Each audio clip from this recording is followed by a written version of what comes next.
അടുത്തൊരു ക്വസ്റ്റ്യൻ നോക്കാം. 9 added to the product of two consecutive multiples of 6 gives 729. What are the numbers? നമ്മൾ തൊട്ട് മുമ്പ് ചെയ്ത പോലത്തെ ഒരു ക്വസ്റ്റ്യൻ തന്നെയാണ്. 6ന്റെ അടുത്തടുത്ത രണ്ട് ഗുണിതങ്ങളുടെ ഗുണനഫലത്തിന്റെ കൂടെ 9 കൂട്ടിയാൽ 729 കിട്ടും. സംഖ്യകൾ ഏതൊക്കെയാണ്? നേരത്തെ മുമ്പ് നമ്മളൊരു ക്വസ്റ്റ്യൻ ചെയ്തു, ഈവൺ നമ്പർ ആയിരുന്നു അത്. പക്ഷെ ഇവിടെ പറഞ്ഞിട്ടുള്ളത് മൾട്ടിപ്പിൾസ് ഓഫ് 6 എന്നാണ്. അപ്പൊ ആദ്യം ഞാൻ 6 ആണ് എടുക്കുന്നതെങ്കിൽ അടുത്ത കോൺസിക്യൂട്ടീവ് എന്ന് പറഞ്ഞാൽ അടുത്തടുത്താണ്. 6 കഴിഞ്ഞിട്ടുള്ള അടുത്ത മൾട്ടിപ്പിൾ ഏതാണ്? 12 ആണ്. ഇനി ഞാൻ 18 ആണ് എടുക്കുന്നതെങ്കിൽ അടുത്ത എത്രയാണ്? 24 ആണ്. 6 കൂട്ടി കൂട്ടി പോവാണ് ചെയ്യാം. ഇവിടെ ഏതാണ് സംഖ്യ നമുക്കറിയില്ല. അപ്പൊ ആദ്യത്തെ സംഖ്യ ഞാൻ എക്സ് എടുത്തു കഴിഞ്ഞാൽ അടുത്ത സംഖ്യ എന്തായിരിക്കും?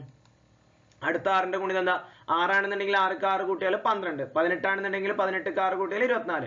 അപ്പൊ എക്സ് ആണെന്നുണ്ടെങ്കിൽ അടുത്ത എന്തായിരിക്കും? എക്സ് പ്ലസ് 6 ആയിരിക്കും. ഓക്കെ, അപ്പൊ 6ന്റെ അടുത്തടുത്ത രണ്ട് ഗുണിതങ്ങൾ ഏതൊക്കെയാണ്? ഒന്ന് എക്സും ഒന്ന് എക്സ് പ്ലസ് 6ഉം. ഇനി ഇതിന്റെ പ്രൊഡക്റ്റ് കാണണം. ഇതിന്റെ പ്രൊഡക്റ്റ്, ഇത് രണ്ടും ഗുണിക്കണം, ഗുണനഫലം. അപ്പൊ നേരത്തെ ചെയ്ത പോലെ തന്നെ X into X, X square plus X into 6, 6x. ഇനി ഗുണനഫലത്തോട് 9 കൂട്ടണം. ഗുണനഫലത്തോട് 9 കൂട്ടണം. അപ്പൊ ഇതിന്റെ കൂടെ നമ്മൾ 9 ആഡ് ചെയ്താൽ പ്ലസ് 9 ആഡ് ചെയ്താൽ നമുക്ക് എത്ര കിട്ടും? 729 കിട്ടും. ഓക്കെ, അപ്പൊ X square plus 6x plus 9 equal to 729 എന്ന് കിട്ടും. ഇനി നമ്മൾ നേരത്തെ പറഞ്ഞ പോലെ തന്നെ വർഗത്തികവ് നമുക്കൊന്ന് ചെക്ക് ചെയ്യാം. എക്സ് സ്ക്വയറിന്റെ കൂടെ 1 ആണ്.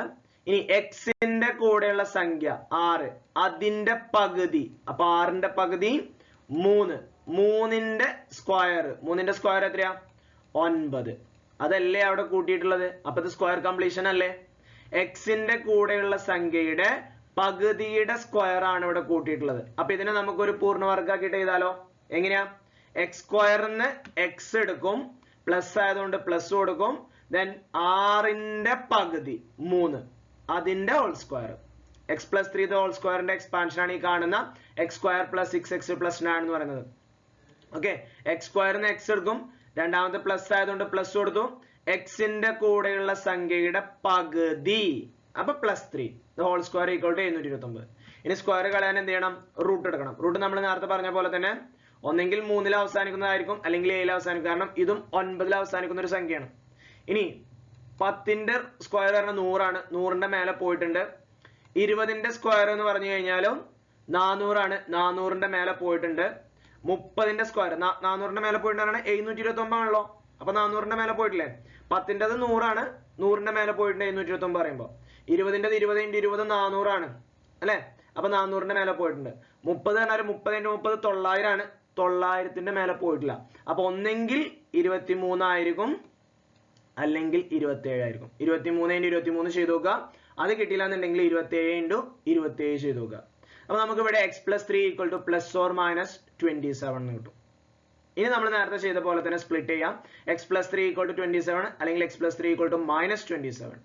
ഇനി പ്ലസ് 3 അപ്പുറം കൊണ്ടുവരാം. അപ്പൊ മൈനസ് 3 ആവും. ഇവിടെയുള്ള പ്ലസ് 3നെ ഇപ്പുറത്ത് കൊണ്ടുവരുമ്പോൾ എന്താവും? മൈനസ് 3 ആവും. ഇവിടെയും മൈനസ് 3 ആവും. അപ്പൊ 27 3 പോയാൽ 24 എന്ന് കിട്ടും, അല്ലെങ്കിൽ 27 മൈനസ് 27 മൈനസ് 30. അപ്പൊ എക്സ് ഈക്വൽ ടു 24 ആണെന്നുണ്ടെങ്കിൽ എക്സ് പ്ലസ് 6 എന്തായിരിക്കും? അടുത്ത എന്തായിരിക്കും? 30 ആയിരിക്കും. 24 30. ഇനി എക്സ് ഈക്വൽ ടു മൈനസ് 30 ആണെന്നുണ്ടെങ്കിലോ മൈനസ് 30 മൈനസ് 24 ആയിരിക്കും. ഓക്കെ, അപ്പൊ 24 30 ഗുണിച്ചിട്ട് അതിന്റെ കൂടെ 9 കൂട്ടിയാലാണ് നമുക്ക് എന്ത് കിട്ടുക? 729 കിട്ടുക. ഓക്കെ ആണല്ലോ.